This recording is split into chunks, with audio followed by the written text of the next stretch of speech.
Fourth lesson of the unit, union tactics, economic systems. There's a chart to break it down for yourself on the left-hand side. There's one more chart to break down and compare and contrast each of the three economic systems. We're going to do it with cows. That's all you got to do for the left side of this lesson.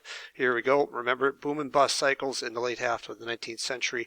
Economic panics, economic stress, stress amongst our farmers, stress amongst our unions, and big strikes going on. This is all connected to those events. Management versus labor. Tools of management are here for you. Make sure you list them, the titles of them, each of the definitions, and know those particular definitions. There are tools of labor unions and the strikers and the workers, on the other hand, here to try and get what they want, to try and get some of the reforms they need to improve their economic standing in the society and the capitalist system that they are saying is out of whack. Too much control, too much money, too much power on one end, and not enough coming down to the bottom. Scab workers, definition is there for you. Go ahead and write it down. Fill in the blanks in your notes. I'm going to hustle along so you can go ahead and do this. When we're done, you're going to go ahead and review this prior to our assessment in terms of what these look like. Some of these things are still kind of around today, but not necessarily legal. This one is possible. We talked about this before. Court injunctions, junctions in orders to stop these strikes from going on and from happening. Lockouts. Things of that nature. There are also private companies, detective companies like the Pinkertons that were hired by these industrialists and businessmen to try and put down the strikes, to kind of find out who were the members.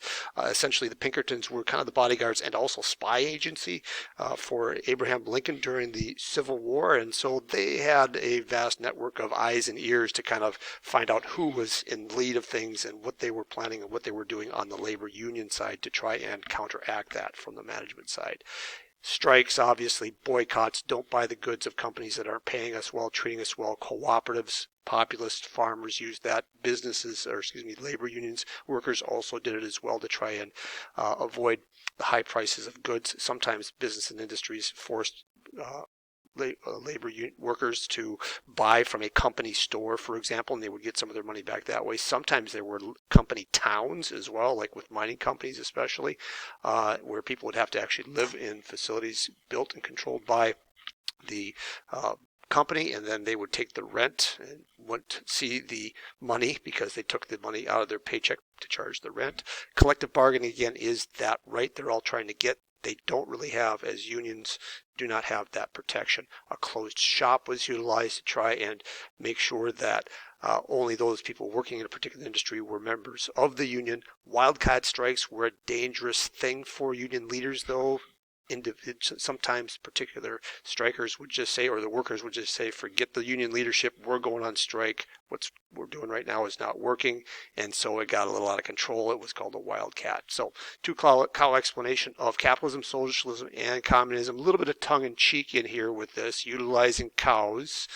All right. Cows are capital. There are two types of capital. There's money capital, and then there are things that make other things. I'll let you read through the Communist Manifesto here. This is the context of the time period as well, not too far away. We've talked about it before, 1848. A year also in which there are massive numbers of revolutions through especially Southern and Eastern Europe calling for economic and political reform. The Industrial Revolution, the first part of it here, generating inequality in Europe, and this is the response, the violent revolution of workers, because that's the only way it can be done. We'll get to that in a second. But in terms of economic systems, all economic systems consider basically the following questions. What goods and services are to be produced or being produced, and how are they being produced? What regulates them, if anything at all? Who gets them? How much will they produce? How much will be produced now and or versus later? Or are these questions even considered too much at all in the early laissez-faire capitalist system? It's kind of just a free kind of a thing where government isn't involved in this. As we'll see, people are calling for, and today governments are very much more involved in the economy and measuring it and trying to pull strings and levers to get it to grow or prevent it from getting too weak. And every economic system really pretty much answers these things in a different way. There's a continuum of economic thinking, but there's also some political continuums continuums here, listed at the very top of it, right? We've got capitalism, free laissez-faire on the right, a market economy, supply and demand, what people naturally want and desire. It drives the economy. Or as we move to the other side toward the left, and you hear about this referenced in today's politics as well, government should take on some role in regulation increasingly as we move to the left to try and balance out the economy and balance out the wealth imbalances to spread the wealth more evenly. How far does it go, and what does that look like? All right. In terms of capitalism, free market, free enterprise, the economic system is based on a private ownership of capital and property and business. Free enterprise is the other word for it. Economic freedom is the basis of it. People have the right to choose. Competition, freedom of competition to produce a better product than somebody else at maybe a cheaper price. And that's good overall for society. It's kind of survival of the fittest in a way, right? And that's the idea that free enterprise, the laissez-faire system would allow for free competition and a betterment of everything. That doesn't necessarily happen. Of course, it leads to inequality, as we've seen. There's private property, right? People have the individual right to own their own property, including businesses, and that there's self-interest, right? Your self-interest and the desire to from a selfish standpoint to advance yourself, improve yourself, grow your wealth is going to drive your decisions the most efficient way possible, right? Voluntary exchange of goods, profit motive in there, kind of mentioned, it ties into number 4. Make money is all part of that capitalist system. So in a capitalist system, if you had cows, and again, cows are capital, money, currency, coins are the other type of capital. Cows are a type of capital that can produce more capital, right? Machines, computers, things like that. Tractors are capital that can produce more capital or help you produce more money, wealth, capital, right? And so that's the same thing here with a cow or animal or in the farming world. In a capitalist free enterprise system, a capitalist would say, okay, I've got 2 cows. I'm going to sell one and I am going to go out and buy a bull. And with that cow and that bull, I am going to multiply my herd and hopefully I'll retire wealthy if the economic conditions and the prices of milk and or meat are optimal, and they tend to go quite up and down. And we'll be good and happy that way, right? And so that would be the philosophies of Adam Smith, right? The father of capitalism, and the wealth of nations that he produced. That is the basis of the capitalist system.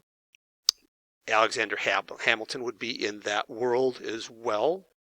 If you were to match it up with our political spectrum today, our 2-party system, if you were a Republican, you would have 2 cows. You might say, again, a little tongue-in-cheek here, your neighbor has no cows. There are people who have cows and those that don't, and the Republican, the conservative, more laissez-faire person would say, so what, go get your own darn cow and try to figure out how to accumulate money some other way to go get a cow, right? And so rugged individualism, laissez-faire, complete competition is the far end of that, right? And of course there are moderates and extremes in either of these political parties, right? And so this is that comparison. Socialism and the socialist system is an economic system based on cooperation instead of competition and government involvement. It is opposed to basically the pure idea of a pure, completely laissez-faire, completely rule-free capitalism. And if you imagine, playing any game without particular rules, it kind of tends to lead to chaos, and that's what they're arguing, right? The socialists like Eugene V. Debs would say, this is the situation in the late 19th century, increasingly so. Capitalists and industry are corrupt. They've basically used their money and power to corrupt government and the politicians, and yet that process of the political system is something they want to use to vote in laws, rules, regulations to control that corruption, or to try and control and regulate big business and industry as we have seen before. Right?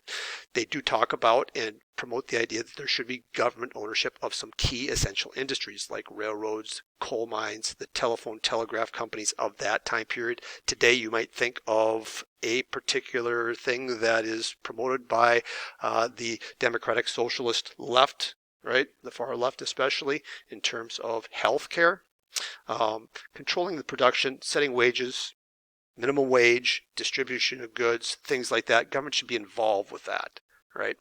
And so the profit should be taking out of it a little more than it is, right? Less profit motive and less of the competition taken out of it, so that there aren't many people here at this point in time in the 19th century who are being stepped on and basically working slave wages. Workers should own shares in industry. They talk about that. Workers are basically the reason why the wealth is being produced, so they're saying they're not getting a fair enough share of the wealth, and so actually owning a part of the company, or stock, you might say, was something they would argue. With pure socialism, or democratic socialism, you might say, well, you have 2 cows, your neighbor has none, and so the government would take one of the cows, or have you pay a tax in order for that tax money to be given to somebody else, so that the neighbor or somebody else that doesn't have a cow to purchase a cow and get into the cow business, right?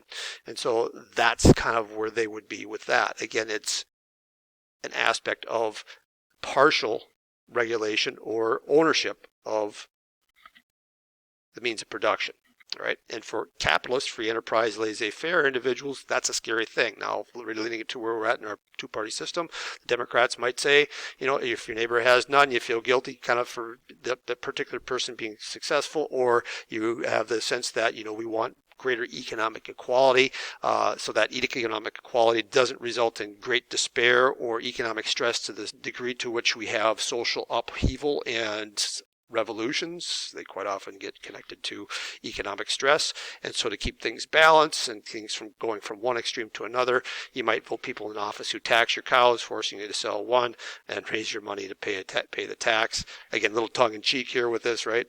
The people you vote for would take the tax money and buy a cow and give it to your neighbor, kind of a thing, right? And so that again would be kind of the idea here with healthcare. We tax from one area and we use some of that tax money to generate some sort of greater opportunity for people to have healthcare, and decrease those prices, so that they could then take whatever money they do earn, and then they could be more of an active part of the economy, and supposedly then therefore boost the economy because they're spending their money on things other than healthcare, right? Or the healthcare isn't as expensive for them. In terms of communism, the economic system is based on a complete government ownership of goods and property. And this is under the notion that the capitalist system and the democratic system, or whatever political system is there, is so corrupt, there's no way you'll get any reform or change. And so therefore, it takes an extreme action here. Produces the idea that the capitalism has produced extreme inequality. Human nature and greed have just generated this. Laissez-faire has generated this extreme condition, and the laborers and workers are paid like slaves, and they will never get their fair share. Politicians, again, like the socialists, are corrupt, but they'll never reform the system. It's just not going to happen, and the only solution is that there should be a violent revolution of the workers established to establish a powerful government to own, produce, and control all of the means of goods and resources. All right. And now this is in a time period in a part of Europe, especially, where there isn't a lot of democracy. There is no democratic voting political process. It's more of a feudal society. And this is kind of where the communist side of things at that time is coming from. And right, so there isn't a process in Europe like there is, especially in Southern Eastern Europe, like there is in the United States, or even in Northern and Western Europe. 1848, there were a lot of revolutions in Southern Eastern Europe about that system. All right. Pure communism would say you have 2 cows, the government's going to take them from you, and then they're going to milk them, they're going to raise them, they're going to slaughter them, make steak and hamburger out of them, and everybody's going to have milk and everybody's going to have steak, right?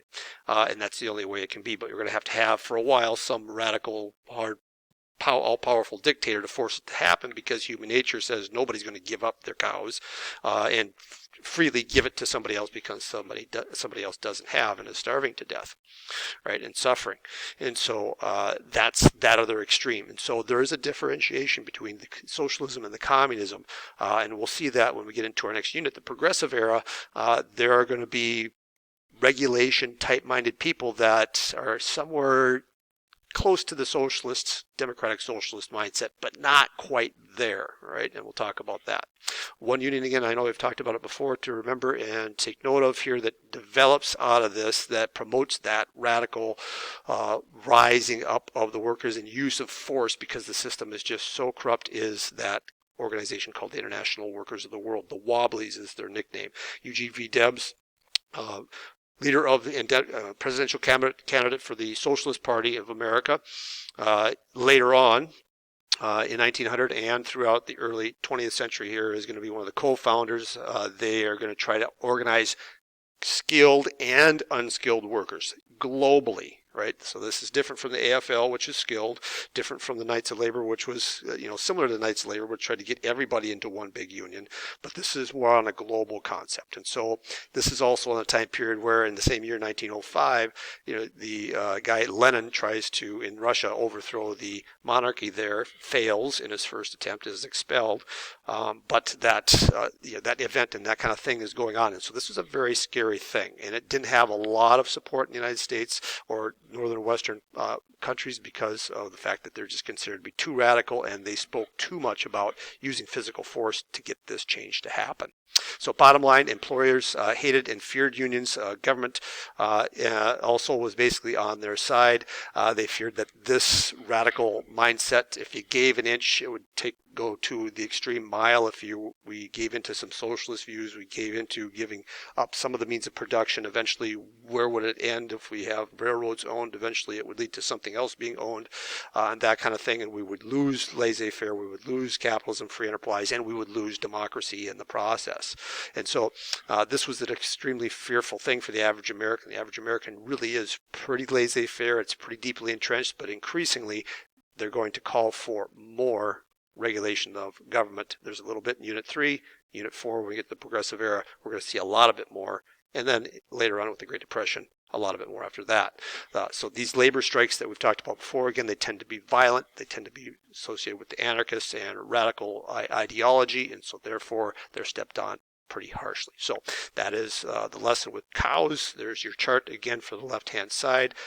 Plot it out, define, describe who, what, when, where, what is it. Pull from your notes from the right side, put it into the left, and just go ahead and list and identify those topics that are there for yourself in terms of tactics for labor unions and industrialists, and then compare and contrast capitalism, socialism, free enterprise with what it looks like, and then an example based on cows, left-hand side. You're good to go.